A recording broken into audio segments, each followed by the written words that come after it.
You staying home tonight? I hadn't planned on it, no. Plan on it.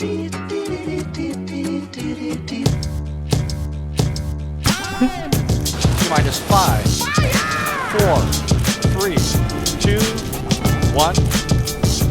Booster ignition and liftoff of Discovery. You're gonna die. I'm Raymond Arroyo. We'll see you next time. Hi, everyone. Welcome back to the show. We're recording live on Zoom. No, on Skype. And we're here with the Jamie Wheeler, not Mrs. Wheeler, right? Because that's a totally different person altogether, right? A totally different human being. Yes. Yeah. Precisely. Yeah. So I first came in contact with Mrs. Wheeler, and then got more familiar with Jamie, who is currently a full-time graphic designer, right? Is that how you describe yourself? Or do you have a more fancy like strategist, brand strategist, or like graphic design strategist? I guess it depends on who I'm talking to. But yeah, I own my own graphic design business. I am a graphic designer, and everything else that it entails. That sounds good. And how long have you? Yeah, how long have you been doing this full time? For I think a year exactly, maybe. So like on your own, because I think before you were full time as a graphic designer. I'm sorry, but you weren't on your own working for yourself. Correct. Yeah. So I've been designing for money for like 10 years or more, but I've been doing that full time for myself for a year. Awesome. And one thing that I want to talk to you about, because you seem to kind of have it all together. You're very professional, organized. At least you put that out on the internet, you know? Yeah. And I'm glad. Yeah, I really wanted to have you on to talk a little bit about that. I mean, COVID's going on. A lot of people are rethinking their careers or thinking of other ways that they can make money. And this is a turning point for a lot of people, either jumping off or trying to ramp up a freelance career. So I wanted to talk a little bit about your experience over this past year, like especially as you were deciding to make the jump and that transition. I mean, the first 6 to 12 months, I'm sure, were challenging. Yeah, so I actually left my full-time job June of 2019, and it just so happened that I had some like medical related surgeries that fell in line with that. So it kind of was like, I'm full-time. Wait, just kidding. I have to recover. Oh, wait, I'm full-time. So, and then like the holidays happen and, and so I felt like I was like, all right, 2020, I'm going to get like in a routine. I'm going to have like all these goals set. I was making charts and stuff. And then March happened and it was like, never mind. Forget all that. But I think that I had that first like 6 months, and I had been doing it part-time for like a few years. So I had some basis ready to go. And honestly, because I was home and I already have like my home office, I just worked a lot. Yeah. And I just was like, oh, I have the time to do all the things that I like, my systems and some like projects that I just wouldn't have probably done if I was, I don't know, socializing per se. Yeah. So I've gotten a lot done and been really busy. And so I'm sure that it's the same for other people, even though it's all sucks. Yeah, no, it sucks for sure. Well, I mean, what is your advice normally? I know some people, there's like two thought processes. Like maybe just if I quit and just jump into it, then maybe that'll give me enough motivation, kind of like burn the boats kind of thing. Like we're here, there's no turning back. We, either sink or swim kind of thing. Or maybe just starting to do freelancing on the side.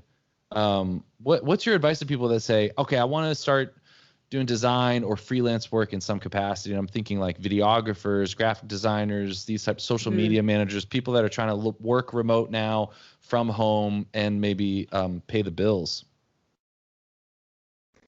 Yeah, that's a good question. I think my advice would be definitely, if I'm assuming the person has some sort of full-time job or like other income. So I would say like start, if you're at ground zero, at least start somewhere, because if you're just like, I think I could do this, and then you jump ship, that could be really messy. So I would say like definitely start promoting yourself. Like I do these things. I'm a videographer, like I'm a calligrapher, whatever.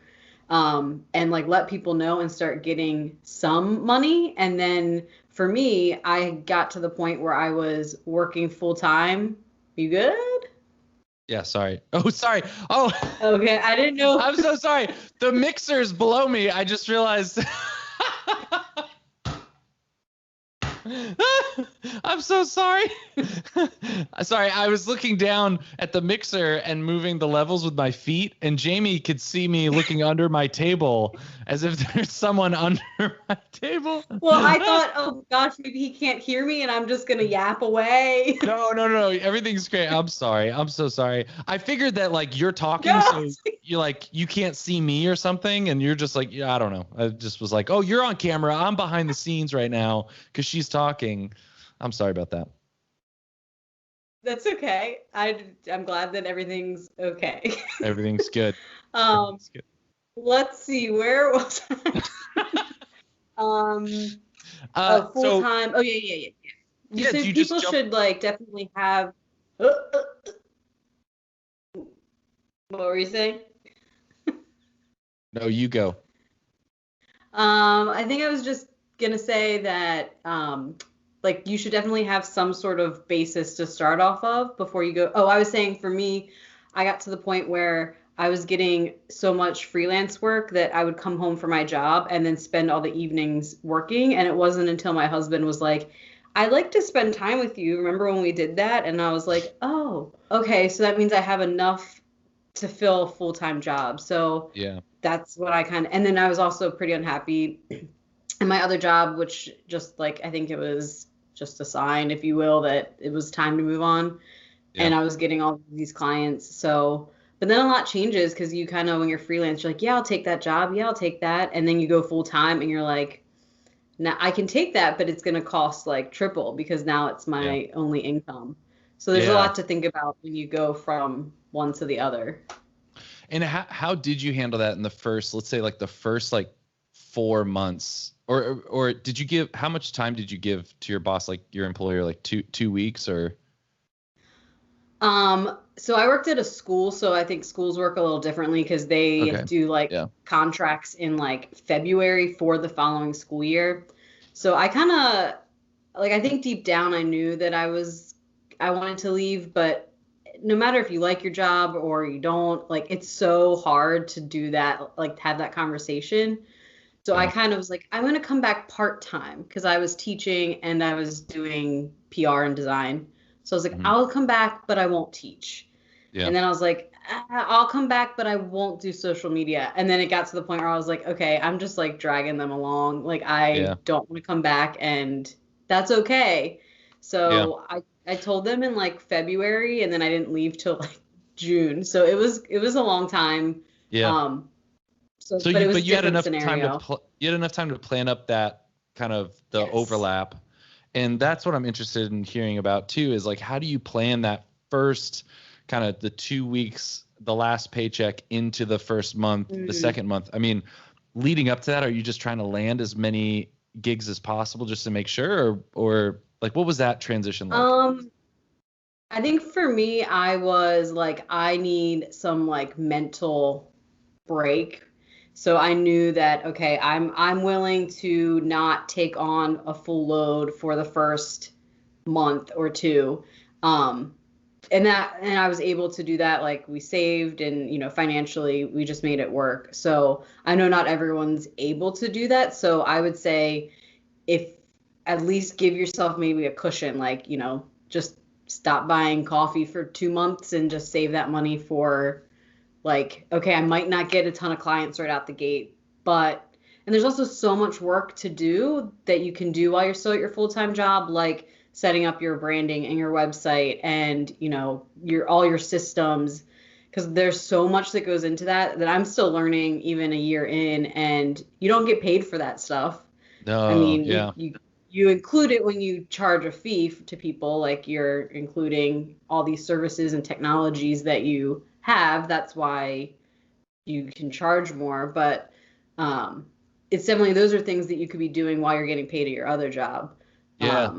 I know we're both a huge fan of Chris Do in the future, and in his kind of core strategy, or there's kind of like this exercise you do in one of his programs where you have three kind of major areas of your business. There's revenue, marketing, and efficiency.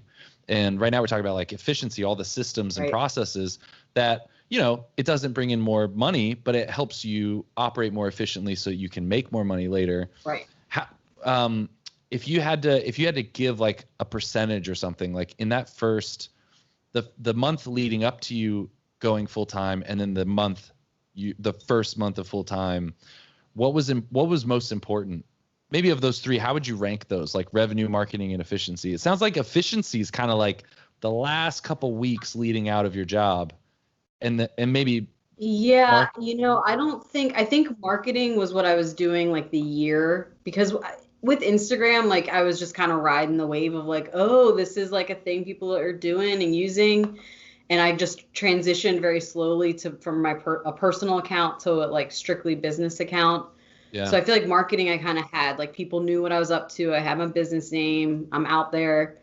I don't think that I realized until like a few months in the operational side and how much of a rabbit hole it is and how much it really does affect things, because I wasn't doing when you're part-time, you just kind of do it half meal? What's the word? Piecemeal? Half-ass. Oh. Yeah. That's what I was going for. Yeah. Yes. Well, now I know we can say that. Yeah, let's say it a lot. Yeah. So yeah, it wasn't until I was like trying to be more professional, you know, like fake it till you make it, that I was like, oh, I actually need these things, or that these things exist. Like I don't have to make a PDF invoice every single time. There's like websites that do that for me. So it was just kind of resource? Like, what do you use? I use FreshBooks. That was a huge game changer. I went years just speaking freelance and doing little stuff like that. And I would just like go into Microsoft Word and type up, you know, with my big ape hands, just kind of like just on the computer. Numbers. Numbers, PDF. And that was even doing that was a big step. When I first started, it was just like an email that's like, I don't know, pay what you can, you know, and then it turns into like sending a PDF. And then for me, it was FreshBooks, you know, this kind of way to keep track of invoices, what hasn't been paid, what has been paid. And that was another layer where early on, I probably wouldn't have needed that. I wouldn't have known I needed that.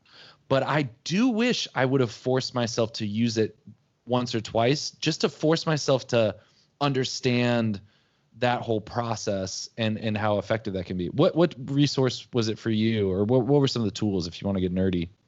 Yeah, so Dubsado and Asana are like my go-to, cannot live without pieces. So Dubsado is kind of like FreshBooks, but I think it does a little bit more stuff. It does invoicing, but it also does like, is that the client portal? Yeah. So you've seen it from the client portal side. So it the clients get a portal and they can see. So like looks very professional. I don't have to like, you know. My biggest thing was I do not want to go through 50 emails per client and then things get lost and you forget stuff. So having Dubsado was great for the like you can do contracts through it, all of that stuff.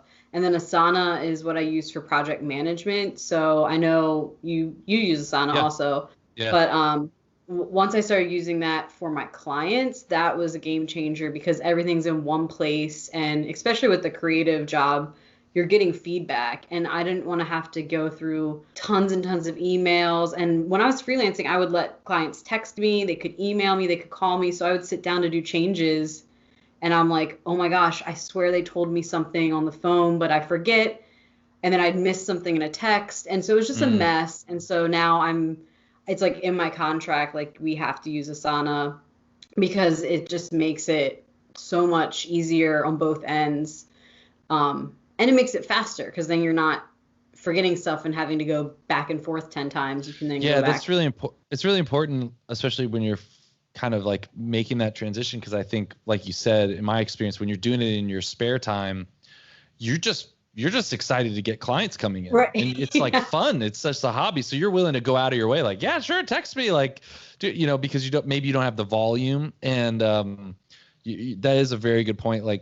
Like identifying one clear communication channel, and like this is where everything goes. That type of stuff. Do you use like Google Drives at all? I can't remember. I use Dropbox for my files. And I mean, I'll use Google like for document type stuff, but yeah, Dropbox has been awesome. Yeah. Because it's synced up to my Finder on my Mac, so I can like very easily, whenever it changes in there, it changes for the client, and also good for like collaborative stuff because then the file, you just have one file instead of, wait, what version did you have? What version did you have? Yeah. So yeah, that's been helpful. Also, does your husband work as well? No, he lives under a bridge in a box. We see each other once a week so that he can shower, and then that's great. I give him bologna sandwiches and hey, then, men can be stay-at-home moms too. It's 2020. Like I'm not going to judge, you know? Yes, he does work. Was there like, what do you mean does he work, I guess? I just wanted to get to know him, you know? I feel like we've been talking so much about you. I feel like we should talk about him. Forget me, no. You seem so self-centered. Yeah, I don't know. Let's talk about him. No, well, I guess you probably were asking, does he like, his, 2 sets of finances? Yeah, the incomes. Mm-hmm. Yeah. So I am fortunate enough that I'm on his insurance, so that's a huge player. I have a lot of designer friends that I talk to that they are the breadwinner in their household, and so the pressure is definitely on them a lot more, and that comes up a lot when we're like asking each other, what should I charge for this? And they'll be like, I'm worried about like making rent this month, and then we can say, well, then you have to like up your prices because that's part of your business now. If you can't afford rent, then that's like a corporation or company. When you're paying them for something, that money goes into all their expenses. And so I think getting a grip on that and like allowing myself to be like, okay, I'm increasing my prices because these are how things have changed. Yeah. Then that's okay. Like that's just like, you kind of have to do that, or else if you give out low prices when you're full time, then you're never gonna scale up. Yeah. This is also, I mean, we're getting really super nerdy into the weeds, but I made a shift where recently I started charging or I started paying myself as a subcontractor, and then allowing my business to take a profit margin. So it's like, what does the business need to pay me to work on this project? But then also the studio is just how I was calling it, but it's like your business needs to grow. And I took some of that, I think from Christo, it might've been from another podcast where he was saying, if you're just making enough to pay all your bills and just a little bit extra, that just a little bit extra, if you're fortunate enough to have it, it kind of like disappears into like maybe your savings but then what are you using to grow your business? What are you using to pay for FreshBooks or to pay for social media or to hire someone else on? And that was a huge shift for me too, where I started when I was, because I do it all in Google Drive spreadsheets where I'll start pricing out the project. And so I'll just think of myself as a subcontractor. And then what does my business make? And, sometimes you fluctuate that up and down. Sure. But that's been huge too, because then to see that the business is making money that's growing, and what can we do? We could upgrade, we could upgrade some equipment. We could do these things because the business is growing. And then Danielle is not like, well, what the heck? All that money that was for your paycheck went to this camera. It's like, well, no, like I paid myself a fair wage comparable to what everyone else on the project got paid, but then the studio got a percentage, Totally. And I think that because you have a physical space and because you work with more people, that probably affects you differently than like for me. I definitely am not as good at that. Like I give myself. Does your husband get upset like if you use like how do you expense out if it's for, you know, so Mrs. I'll just Wheeler? I just keep track of everything in Dubsado, so like I can look and see, and you can put in how did you pay for it. But if it's just like it's just the two of us, so like I want to get the points on my credit card. So he doesn't care if I use our credit card, but then I like basically send myself a paycheck at the end of the month, and that goes. Although I forgot for a while, I was like, wow, I have so much money in my business bank account, but my husband didn't say anything. So I'm like, we're about to get into a lot of money that we technically had, but didn't actually have.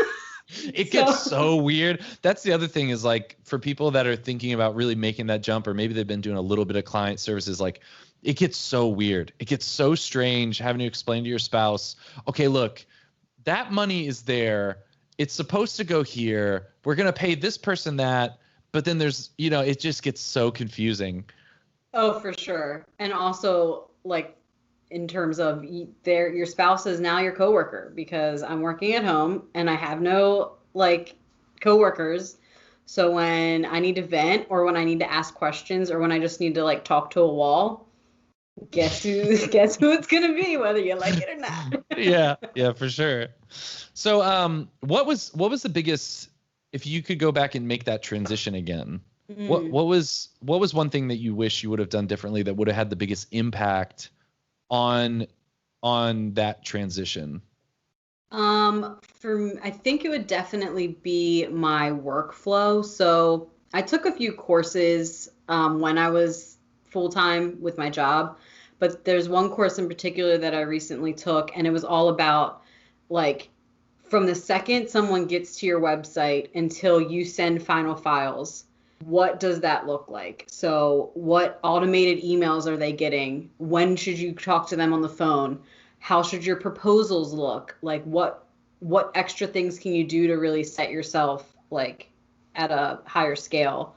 And it wasn't until I took that course that I could like see it all in like a checklist, like, okay, these are the things I have to do. Because it would be like, oh, a new client came in. Oh crap, I need to email them back. Oh, I forgot. They probably are mad that it took me so long, so they're not going to hire me. And so it just was like this constant hamster wheel every time someone had an inquiry. So I feel like if I had prepped all that from the start before I went full time, I feel like I could have and had these systems set up and like just spent time getting clients and working on client work versus what I've been doing, which is doing client work, but also spending a lot of time like just tweaking and figuring out all of these systems that I didn't even know. Again, I didn't know about it until it was happening. And I also didn't know that there were resources out there where I was like, oh, I can automate things. Oh, I should be growing an email list. How do I do that? That's really important. Oh, okay, cool. I wish I would have done that like a year ago. But you know, we can't figure it out all at once. So yeah, and well, what was the course? I'm interested in what the course was that really made that big of an impact on you. Yeah, it's called The Breakthrough Designer by 16 Creative. Her name's Gigi, the designer, and she just like put it all in such a way that I was like, okay, I can do this. And I did, and like I did it throughout the course. Like at the end of each thing, I did, okay, I'm gonna now take the time that I would never normally take for myself to redesign my proposals, or you know. And she also gave a lot, so she like gave us her template proposals, so it was like, okay, cool, like I can just snag this and it's such less of a headache. So the Breakthrough Designer, and then just tweak it. Yeah, exactly. I listen to a lot of Sean West. Are you familiar with Sean West? This is another great resource for people that are just starting out. Okay, maybe I saw it, but the name doesn't ring a bell. And he just kind of in his podcast and a lot of things just really harps on if you catch yourself doing it more than once, Like if you catch yourself doing it the second time, like create a process for it. And that really stuck with me. Some of the just get super nerdy because I've been excited. You need to come to the studio in person because I think we'd have a fantastic time. 2021. And so we're already matching. Did you notice that? I know. No, I said, yeah. I was like, we're both wearing like kind of similar clothes here. We're already in uniform. Yeah, we're in the millennial uniform, the millennial creative uniform. We both have skinny jeans on and brown boots. Yes. Mm-hmm. Yeah. There's a tattoo somewhere on our body, but not obvious. Just like, hey, if we go on a third date, you might find it. You know, like that kind of like, hey, you know, you might find it. So it's so accurate. So that's a bit I need to write down. What was I talking about? I don't know, but I'm thirsty and I got a drink that I've never had before. Okay, so this segment of this show is called oh yes! Yes, Topo Chico! Do you have a bottle opener? I had to get it if I'm going to be on the show, but I've never had it before. Okay, we're going to clip this out. This is Jamie tries Topo Chico for the first time. I wish I had a Topo Chico. All I have is this whiskey I'm drinking out of this coffee mug. Oh, I thought you were drinking coffee, but that's cool. I'm drinking coffee. What did I say? Will I embarrass myself? Can I twist this off? No. It's a pop. There's a pop off. Oh, okay. Well, I didn't know. Yeah, no, you can't twist it off because it's a pop off. Ooh. Is it ice cold? I should have done that by the mic. Yeah. How cold? Wait! Don't do it yet. How cold is it? It was in my refrigerator for maybe 45 minutes. So it kind of feels like if you're in an air conditioned building, like you just walk in and then you feel like the backside of your thigh. Like that cold? Yeah. Okay. I don't know if I followed you on that one, but I'm going to just say yes. Okay. So, man, I wish I had a Topo Chico. The thing with Topo Chico is you're supposed to drink it very cold. And the first time you try it, I think you just drink as much as you can. Because you won't be able to get very far because it's strong. It's a strong drink. Yeah. I don't know what I got myself into. Let's do it. All right, Jamie. I have to chug it to start. Well, just get a healthy. Don't just do. Here's what you don't want to do. You don't want to just get a little kind of baby, just a little, You want to really open the palate. You want to get it all. Just flood your cranium with it. Okay. Just to let the magical spirits out of it. Oh, okay. Yeah. Yeah, I see that it says ingredients, magical spirits. Yeah. Do you see the little icon above the Topo Chico? It's a woman. That's cool. Woman. It's a woman where you could see any tattoo on her body. She's got a little scantily clothed. Oh yeah, there. she has no shirt on. So, well, she has a little, a little towel thing. It's kind of open her strap. Bottom half. It's a strapless. What you promoting here, Edmund? Okay, so it's from Monterey, which apparently in Monterey, Mexico, there was some stream that was thought to have medicinal powers. Oh. So because this comes out sparkling out of the ground. It comes out of the ground bubbly like that. What? And that's why they thought it would. How are you not sponsored by them yet?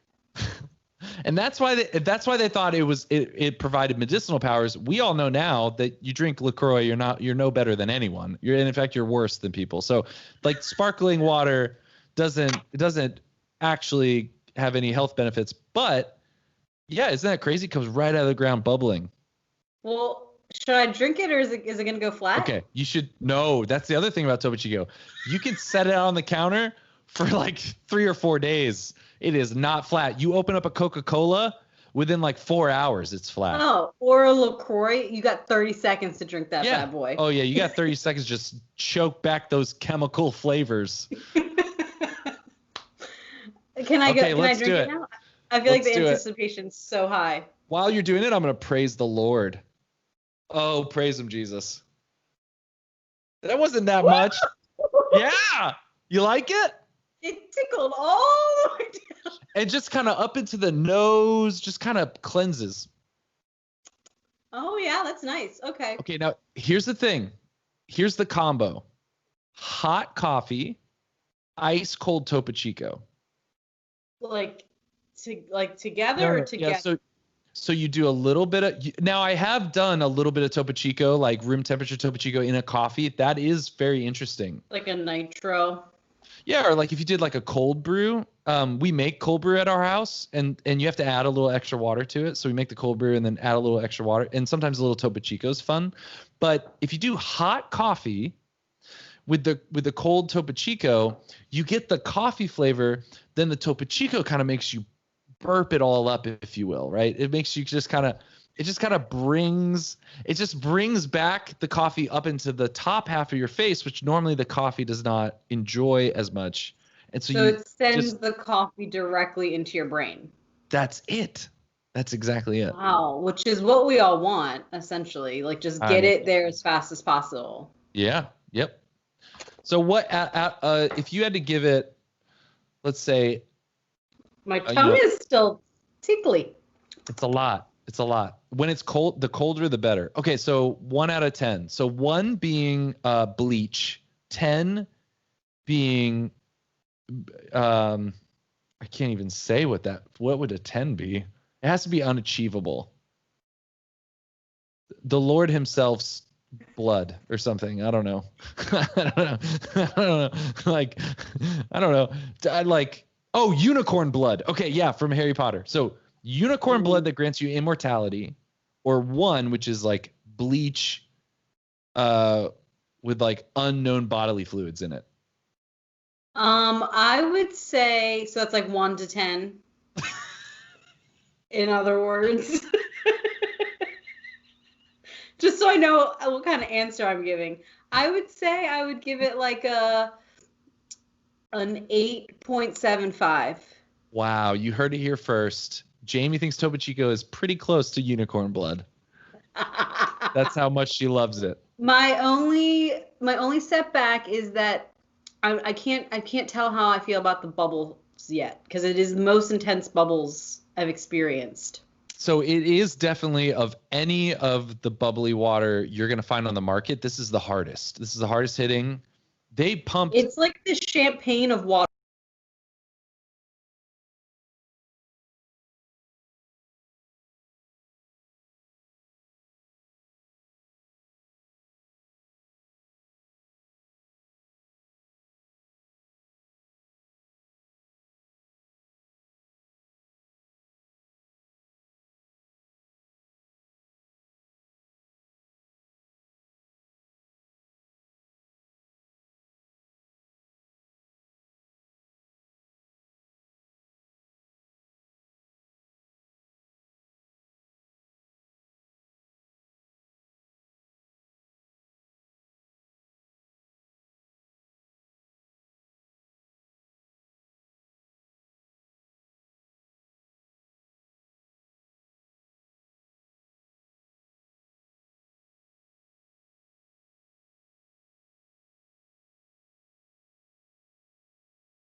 I'm not having, like, I still track my hours just so I know how much time I'm spending on something. But now, like, if it's under, it's not a huge deal. If it's a little bit over, it's not a huge deal. Like, I can gauge what it should be, and it totally balances it out. And then the other thing that I'll do is try and give tiered pricing. So, like, here's the most expensive package, middle, bottom, and like 9 times out of 10, they usually pick the middle because they can see that value tier. But I also think what I've been learning more recently is like talking to people before you just like respond to an email with an invoice, because so for design specifically, let's say someone wants a branding, they give me their budget. And it's okay to ask for a budget, and people will tell you like, oh, I don't really have any clue. And it's like, okay, well then that's what it is. But, oh, I lost my train of thought. Oh, but you get on the phone with them, and then you start talking, and you're asking questions, and you find out not only do they need branding, they actually do really need a new website, and they're huge on social media, so they're going to need social media graphics. So, and they also have like a sister company that's coming down the line. So now you would have billed them or invoiced or quoted them for like, a little branding project, but now you've talked to them and you can say, here's all the things that I think you're going to need that I can provide. And now you've given them this massive proposal that now you're the one-stop shop, and you've got this huge client, and that otherwise, if you had just responded to an email, you could have missed all of that. So I think that like talking to people, giving them options, and just like constantly educating people on things, like this is why, or this is why this costs this, or this is why this process is this way, or this is why I can't do this. So asking really good questions, asking really good business-minded questions, I've found have been really, really helpful in those conversations, because a lot of times they're not thinking that. They're just thinking, I need a promo video.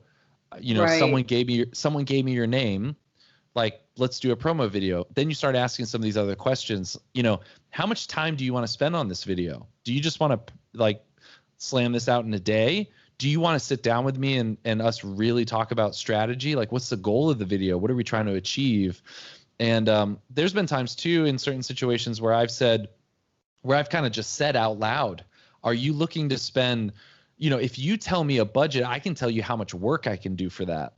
So if you tell me you have $500 to make a YouTube video, I'll tell you like, hey, we're going to do that in half a day. Like, I can give you half a day and just slam it out. But if you want to spend, and there's been times too where people have said a budget, hey, I want to spend 20 grand on a promo video, and that tells me that that's outside of my skill set at like currently.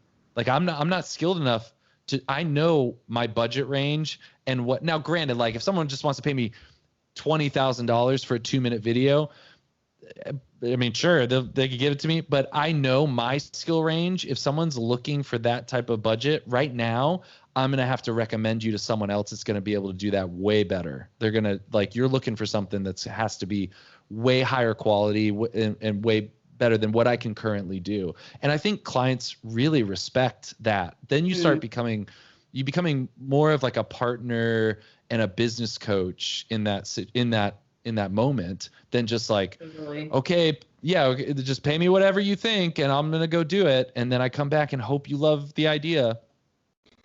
Yeah. And that also brings up a good point of like, when you're pricing something, what is the exposure and what is the like usage of that piece? So if Coca-Cola comes to me and says they want social media graphics, that price is going to look crazy higher than if a nonprofit in Baltimore asks me for like a flyer.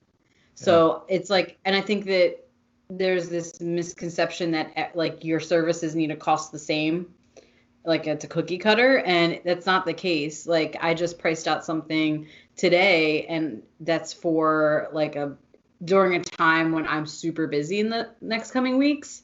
So I could have said no, but I was like, well, I'll just charge it a little higher so that if it's, if they say yes, then it's a little more worth my time. And so I'm able to do that because I'm working for myself, but also like I need to look out for myself and be able to do those things. And the people that invest more respect you more. Yeah. So having those like lower paying clients, they're the ones that just give me so many revisions and ask so many questions. And then I end up spending triple the amount of time because I'm like, babysitting them versus somebody that's like, I trust you as a designer. I understand the branding importance, and like, I'm going to let you do your thing, and I'm going to pay you more money. Like, yeah. Who doesn't want that scenario? That's awesome. Yeah, that's really awesome. Yeah, man, that's such a good point. So I want to pivot a little bit I want to talk about Mrs. Wheeler, if we could talk about her a little bit. Do you want to talk about her, or do you want to talk to her? I'm not sure how I'm prepared to talk to her. I don't know that I would know what to. Should she be insulted, or? Well, I just don't know that I'm just ready for it. I'm not sure I'm. I want to talk about. I'll tell her to come in if you want her to, but I'm not gonna push it. Okay, I'll make the call. So maybe that's how we'll end. That's how we'll end the podcast. Okay. So. Okay. Well, let me just tell her real quick. I'll just tell her real quick. He said we're gonna wait till the end to do it. Okay. She said that's fine. All right, cool. What was the influence behind starting that? Because honestly, that was one of the biggest things that drew me to your whole brand. And I don't know if this is part of your niche and it was that thought out, or if it was like, I'm just going to try this and see where it goes. But there are not many, for those of you who are just listening, I mean, there are not many full-time freelance graphic designers who have created a separate persona who does, this like fun teaching. I mean, how would you describe Mrs. Wheeler to someone? I guess the simplest way, she's a quirky graphic design educator. That's kind of like my clip. Yeah. But so I growing up, I always wanted to be a teacher. I would force my cousins to play school with me, and I would yell at them and draw on the chalkboard. But I also did theater from elementary school through college. So, but then I loved graphic design. So those are kind of things that built me. And I got my degree in design. Never thought I would teach, but then I realized that private schools, you don't need a teaching degree. And so they were so I taught high school graphic design for 5 years. And that's the job that I left to go full time. And I definitely missed it. And I definitely I had all this these lesson plans and these things that I just missed doing. And I also just had this idea of seeing so many people, designers on Instagram that just kind of act the same way. It's you have to have this kind of that professionalism, but it just kind of all started feeling stale because it was hey, just wanted to hop in here real quick and tell you about my project. And then I was ugh. Yeah, nobody's having fun. 100%. Every, all of the graphic. This is one of the traps. This is one of the traps you can fall into when you start making this transition, is you're trying to look for people who you think are successful. And so you're looking for what you think it must be, but you have no clue what their revenue, what their profit margins are, what their expenses. 100%, yes. But you start seeing people that seem to you like they're farther ahead, and it's every third post is a really well-designed quote post. The second post is a me at my desk and it's fancy. And that 100% just, you totally, described what I loved about it, which was we're breaking outside of a mold. This is something different, and it draws attention. Yeah. So I don't know how I think the idea of the character just kind of popped in my head. And I kind of I didn't tell anybody. I didn't tell my husband. I didn't tell anybody because I was I really want to think about this. It was the first time I had a light bulb moment where I was this might actually be, because I'm very much, I get an idea, I want to do it right away. So I sat on it for a while, and I would lay in bed at night and be what would Mrs. Wheeler do? And be so she started evolving in my head. And then I was I think that might be onto something, but I don't know. So I eventually told 3 people. I even told some of my friends, hey, you're going to want to see like this video I'm posting. I didn't even tell them like what it was because I wanted that like surprise factor. And so I think it was November of last year was the first video. And I also love graphic design history, and that's like not really there's not a lot of that about at all. You don't really see anything, honestly. And so I felt like, so now there's not really people doing a character, and there's a need for graphic design education because so many designers are self-taught, so many designers just ignore the history, and that's not good in any medium. So I was like, this could be an outlet that people might actually listen. And I just like retro type stuff, and so I was like, I can really lean into that. And so she's this like 70s inspired like mom type character. She's just like corny and goofy and yeah. And so she's evolved in the past year. But do you feel like when you started that in November that there was a shift at all? Like, did you immediately experience a boom in client sales, or did you feel, like, what was that experience, right? Because it would be so tempting to get 3 videos in and go, all right, what am I doing here? Like, why would I do this?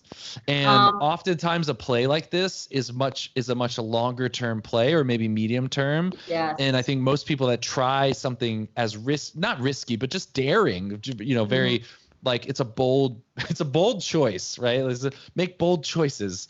And most people might get a couple weeks in and go, all right, maybe I need to just maybe stop. But what was your experience of like discerning whether or not it was helpful? So yeah, the first one was like, I mean, I didn't go viral by any means. Of course, there's that little voice in my head that's like, maybe this is where you make your big break. Like, am I going to be on Ellen or what? But that was, who doesn't think that like in some point in their life, like, is this my moment? So, yeah, I got really good feedback from the first video, and I decided to do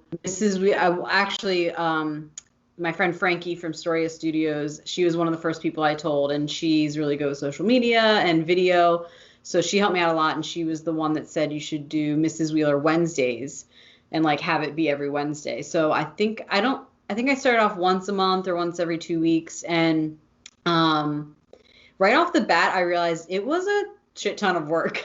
Because I was researching the history, and then I've been doing it all myself. So then I was recording it myself, which that's hard to do. And then I was editing it, and I'm not making any income off of it. And I'm not it was like exactly what you said. It was the long play. So I would talk to my husband about it, and I think he was like, so why are you spending so much time on this again? And I'm like, it's like the long play. And so yeah, I don't know that I saw any difference in like my clients or my business. Do you have a form where it's like, how did you hear about us? It's like podcasting reference, Facebook ad, Mrs. Wheeler. Mrs. Wheeler, here's her affiliate link that she sent. Yeah, but I do have on my website. You can email Mrs. Wheeler if there's like a drop down option, like who you want to contact. That's very cool. Have you had clients say like, oh my gosh, I just really like, have you had any clients that actually ended up paying you that were like, you know what, I landed on your site, and then when I saw Mrs. Wheeler, I was like, I love this girl? No one has said that specifically. I think like the client experience to get to people is so unique. Like a lot of times they get like a reference, and then they'll look at my website, and then they'll look at my Instagram, but they don't necessarily follow me. So they just like look at the first like 9 squares. Okay. And well, then I'm your first client telling you explicitly, because I've hired you to do stuff, and I'm telling you. Okay, there you go. I'm telling you, when I saw the Mrs. like, I'll be completely honest. When I first came across at some point your graphic design work and your Instagram, I was like, okay, this is good. Like this is solid. Like she's like a certain level in my head, right? But when the Mrs. Wheeler stuff went out, I just was like, I want to be friends with this person. Like I like you shifted in my brain as like someone worth reaching out to, and like I want to work with this person. You know what I mean? Because it's like that's good. Because you have the professional side, you had like the very like the chops with graphic design, but that little like impulse to be creative and think outside the box, to me, I was like, I want to work with someone that's willing to make a bold choice like that, and has this personality side and is going to try it. And if I had to pick a bunch of different people that all look the same on Instagram, but then one had that kind of risky thing, it's just a little extra, panache that you had going for you. A little chutzpah. Yeah, I mean, matzah I think bread. that people definitely, it's funny. I don't think people know how to talk to me about Mrs. Wheeler, because the very first post or video, the very first comment, I remember I commented, and then I was like, wait a second, she's kind of talking to Mrs. Wheeler. So I deleted it and immediately responded as Mrs. Wheeler. So from the very first comment, very beginning, she is like a separate person, and like people will talk to me like she's a third person in the room. So I think that people don't necessarily come out and say like, I like how you're Mrs. Wheeler. Like I don't hear that. People say, oh, Mrs. Wheeler is so awesome. And then I just lean into it, and I'm like, oh, I'll have to let her know that you said that. That was so kind. She'll love that you said that. Cause like, it just like kind of keeps that persona alive. So fun. It's so fun. I hope that in another year, we're talking about how that just has really impacted your business in a really powerful way. And it might not even be necessarily monetarily. It just might be that your clients and you have this higher happiness of the whole process, just because there's like this added whimsy to the whole, like we were talking about, the client process. There's this whimsy of like, at a certain point, an email comes in from Mrs. Wheeler, like, we're so glad you joined the team, or whatever, like, like that kind of stuff. Yeah. Yeah. Okay. So I've been keeping you for a while here. What are some kind of last minute, I don't know, what are some words of wisdom for people that are thinking about or are in the process of making this transition to full time? What would you tell people? Yeah, what would be the things you'd tell people just to kind of encourage them, maybe? Let's see. I think that what I've heard a lot from people that have made the shift is a lot of times I was unhappy in my job and like it was time. And I think that that's kind of unfortunate. Like, we shouldn't be doing what we want to do and what we can succeed in because we're unhappy. Like, yes, that might be a sign, and it's what happened to me, but I feel like it just changed the whole mentality of why I was doing what I was doing. Like, it felt like, oh, I guess I'll do it now. So I feel like if you're unhappy in your job, like, and you're thinking about going full time, like, don't wait, like, do it. Like, just make that, it's not going to change, it never gets better once you've like kind of have your mind set in that way. So yeah, like, I will always push people to, like, if you have the skill and you have the like capability and you have the passion, like, if you have those things, then I'm going to like for sure be like, you should make this happen.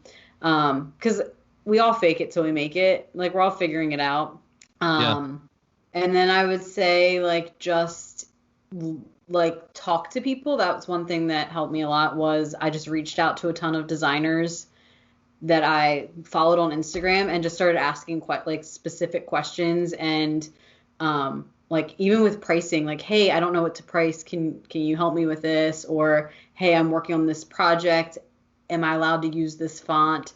I just like started asking random people questions, and like, that's easier for me. Like, some people, like, that's really hard for them to do, but I encourage people to, like, if you have a community, it's going to be easier to leave your job and like be a part of that community full time. So actually I have like a download thing on my website that's like a checklist of, what is it called? I should know this. Really good. We're gonna really good at my own sales. It's like growing your creative community, and it's a checklist of like 30 things that you can do to help you, like, if you're working by yourself or going to be working for yourself, where you can grow a community, because I think that that's where you're going to get all your resources, and you're basically like finding your new coworkers essentially. Yeah. What's your website for people that are just listening? It's Jamie Wheeler Designs.com. Designs. There we go.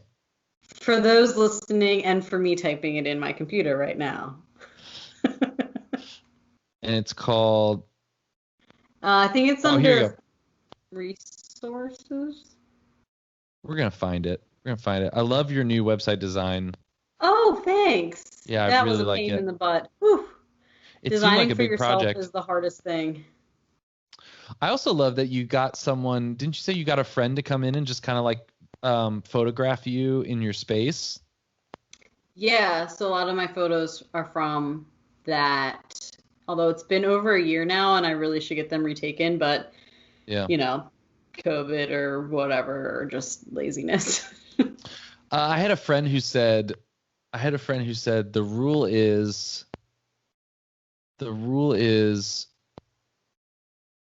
5 years or 10 pounds.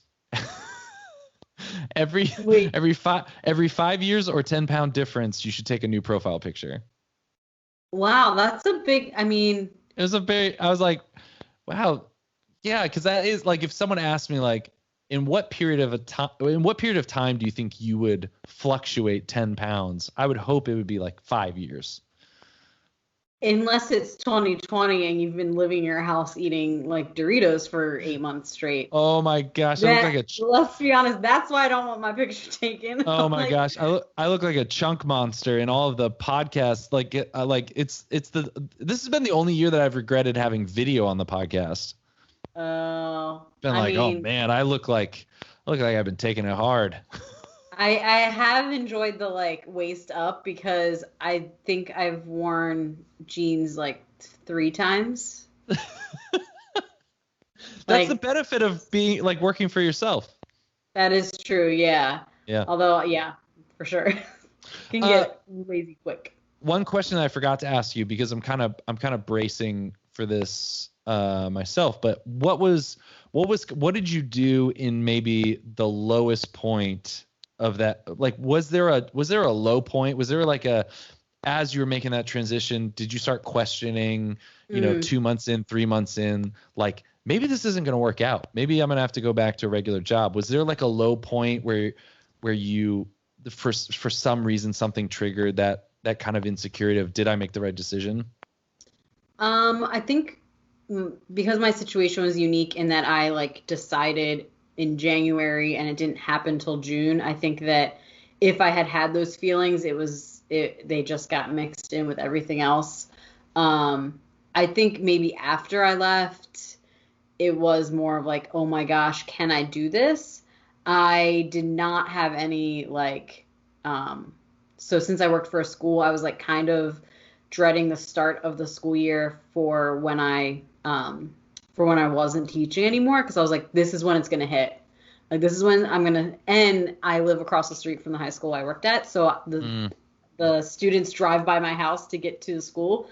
So I was like, that first day of school, I'm going to see all the kids driving by, and like, it's going to be so hard not to be there. And that day came and went, and I did not feel a thing.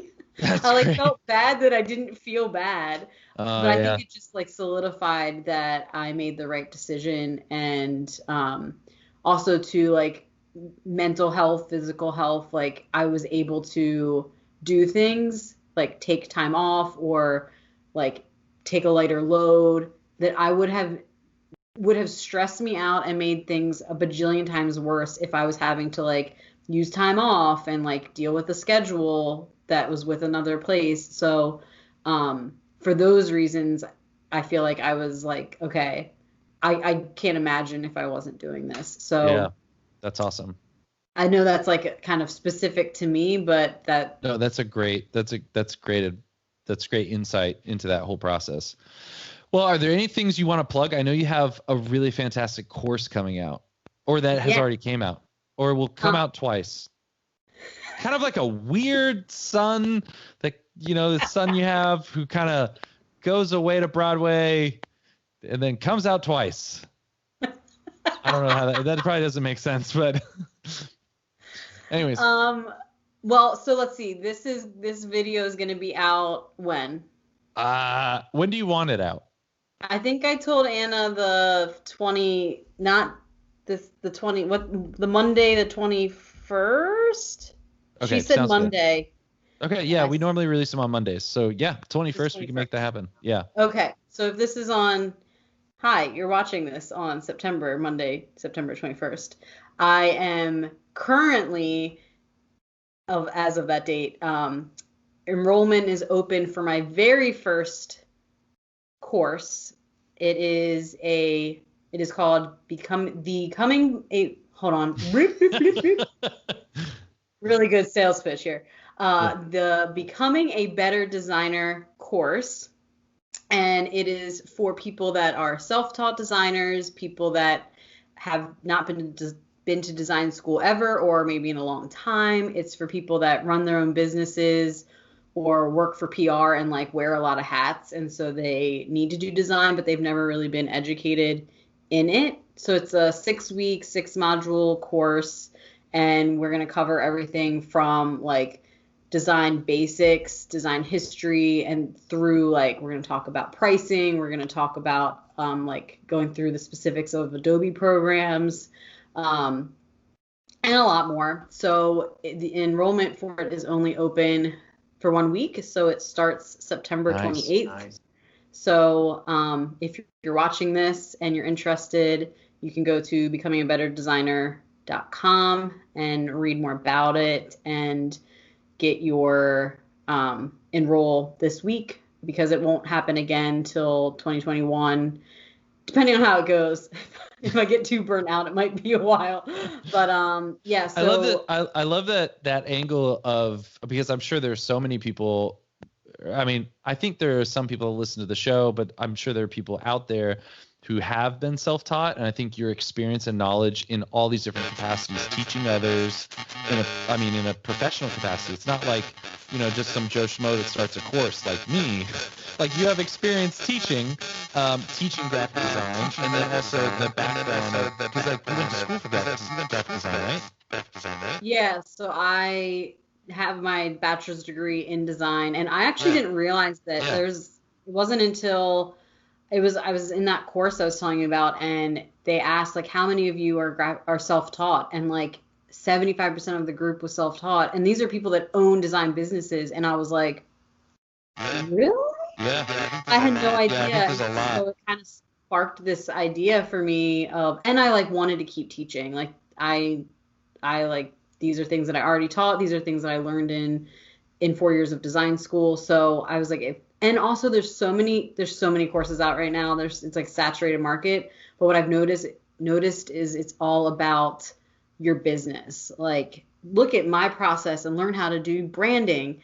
And I was like, this is all great, but no one's talking about design skill. Like, you can set your business up to be amazing, but if you don't have the skill to be a designer, then like they kind of go hand in hand. And if no one's really talking about the skill and that portion of it, then like I just felt like there was something missing in the market for that. So there are so many things, as someone who's self-taught, there's so many things where people that are self-taught, and this is perfect for this episode, because people that have been doing maybe a little bit of client services on the side and are thinking about now transitioning to full-time, they already can feel when they're in Photoshop or they're in Final Cut, they're somewhere, and there's this like little bit of friction where they go, there's this one part of this whole program that I don't really understand, and I don't know why it works. I just know that I can press these buttons and it works. And I think that extra 20 or 30% from that, those are the times where I go, I wish I would have went to school and someone taught me from ground zero. Like, just would have just, even if it was just not 4 years, but just like, I need to take a course where someone who really knows how to approach all this stuff can just like walk me through it. Because you might think, well, I kind of know enough, but I bet in your course, there's going to be some of those 20, 30%. And that's what, when you're transitioning from part-time to full-time, is so important to really like hit those little things so that you're just kind of more lock solid in your process and how you design.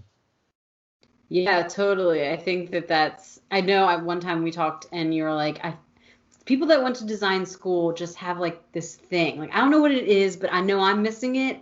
And like, I could tell you got it. And I was like, cool. That makes me sound like rad, but I don't know what you're talking about, but that's awesome. But that also was like, okay, like I think that nowadays people can learn so much from YouTube, and like I see on forums all the time, like, should I go to design school? And there's just these debates of don't waste your money or yes, you should. And so I feel like taking what I learned from 4 years of design school and like boiling it down to 6 weeks might be good for those people that are like in that in between, because getting a degree is still really freaking expensive. So and like, but also it's also really draining to just go on YouTube every time you need to do like a small thing in Illustrator, and you're like, ugh, and you got to hunt on YouTube. So like my hope is for those people to like just save them some time so they can like get better quicker. And I just like hanging out with other creative people that want to talk about design. So it's going to be me and Mrs. Wheeler teaching. Mostly me, but I allowed her to be in it a little bit. So that will also give it a unique experience versus other courses that are out there. So yeah, it gives an opportunity for there to be a little bit of like surprise and delight in there, instead of just like it being all serious professional.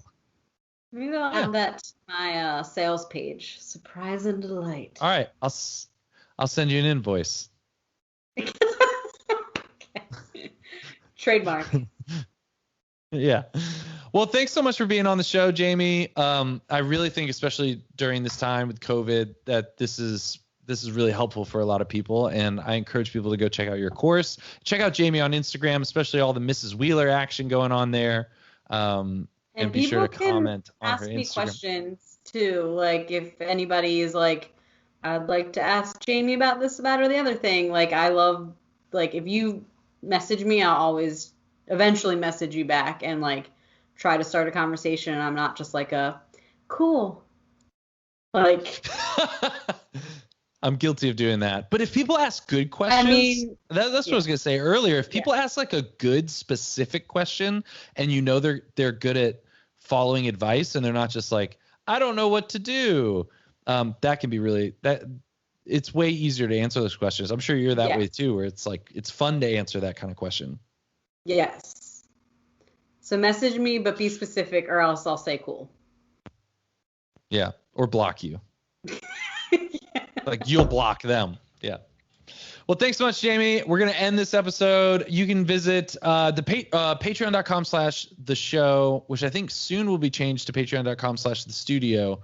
But you can sign up there and learn about all of our really exciting projects that are coming out soon, and collaborations and fun stuff that you can drink that might be coming out. So anyways, thanks so much. Right. By then there's gonna be some action going on. So anyways, thanks so much everyone. Thanks Mom for watching.